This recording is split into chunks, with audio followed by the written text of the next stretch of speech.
Kiongozi ana uwezo wa umbea, ndio anachokiweza. Alafu anaongoza nini? Anaongoza kundi.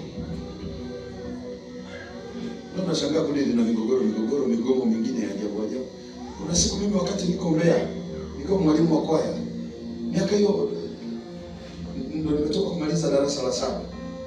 Wapigaji wetu kanisani, miaka hiyo sijui hata kupiga muziki. Wapigaji wetu ilikuwa inacheza Simba na Prison ya Mbeya. Jumamosi siku ya mazoezi. Wapiga vyombo wakaenda kuangalia mpira uwanja wa Sokoine. Kwa nikabaki mwalimu, mimi mwanaume niko peke yangu. Nimebaki na wamama wenzangu wananitia moyo na mabinti. Tukachukua zile ngoma za ngozi zile za zamani zile. Na solo wimbo huko napiga ngoma. Kesho Jumapili wapigaji wamevaa na suruali zao zimekaa hapa. Na tai zimening'inia, wengine wameziweka utafikiri ulimi wa mbwa. Mfuko alafu na suruali zao zile usinipite makozi zinapangusha na mbwa. Wanaenda kuchukua magitaa yao. Nikaambia sikilizeni. Jana hatukushika magitaa. Na hatukufanya mazoezi na magitaa. Magitaa rudisheni store. Amen. Unajua walifura na mimi wamefura na mimi nikafura. Wakenya wanasema wakafura, yaani wamenuna na mimi nimenuna. Nikasema Mungu ni Mungu wa maandalio. Tulijiandaa kwenye uwepo wa Mungu na ngoma.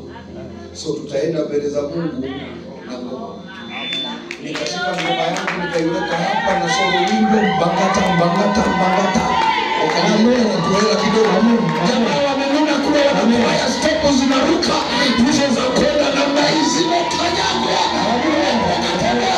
Nguvu ya Mungu ikashuka. Ibada itaanza kuteremka.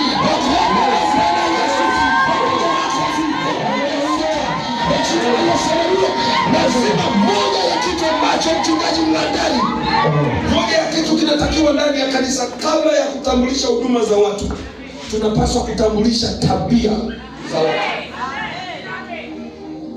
Nitakufundisha kesho, usikose. Tutaanza kujifunza somo moja zuri sana.